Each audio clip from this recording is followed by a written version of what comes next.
Olá, minhas amigas e meus amigos, alegrias, história recente, 24 de maio de 1978, a regulamentação da profissão de artista. Vejam, na data de hoje, 24 de maio, em 1978, o Congresso Nacional aprovava a lei cujo relator foi o deputado Álvaro Valle, que muito nos ajudou a categoria profissional, aprovava a lei que regulamentava a profissão de artista. Mas por que isto era importante para nós? Era uma luta antiga dos artistas e técnicos em espetáculos de diversões. Isto vinha desde a década de 50. O sindicato, sob o comando do palhaço Fred, era uma dupla de palhaços, o Fred e o Carequinho. O Carequinha fazia o Arlequim e o Fred fazia o Pierrot. Ou seja, o Fred era o palhaço sofrido.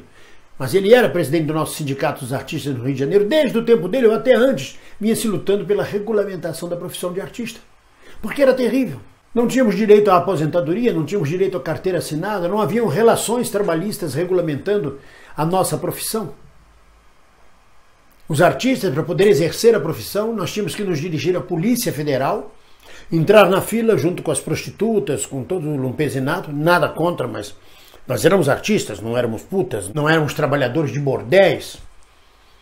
E o exame, como lembra Dercy Gonçalves muito bem, o exame era o mesmo feito com as prostitutas. Já teve doença venérea? Tem gonorreia? Imagina o constrangimento, por exemplo, de atrizes como Cacilda Becker, como Madame Renaud, tendo que responder para um brutamontes. Naquele tempo, nem todos tinham formação universitária, um brutamontes da Polícia Federal.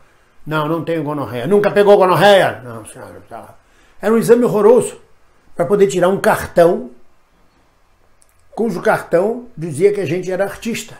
E aí você pagava como artista autônomo, ligado à Confederação dos Livreiros, dos editores de livros. Não tinha nada a ver com a gente, nada. A gente era humilhado. As companhias que viajavam, quando chegavam nas cidades do interior, tinha que primeiro se apresentar o delegado da cidade, porque nós éramos considerados ladrões, saltimbancos, ameaça às virgindades das mocinhas locais, tudo, estupro, tudo, podíamos ser acusados. Então, quando a companhia chegava na cidade, eu ainda peguei isso em São Bento do Sul, em Santa Catarina, em 1970. A gente ia na delegacia local e dizia, olha, nós somos uma companhia de teatro, chegamos na cidade, estamos hospedados no hotel tal, somos esse, dava o nome das pessoas, convidava o delegado e o juiz da cidade, além do prefeito, para ir assistir o espetáculo. Era uma coisa humilhante, constrangedora. Ficávamos ao sabor da autoridade, da pequena autoridade, sabe? Aquele policial que de repente resolvia que tinha que transar com a atriz, senão a peça não saía, e assim por diante.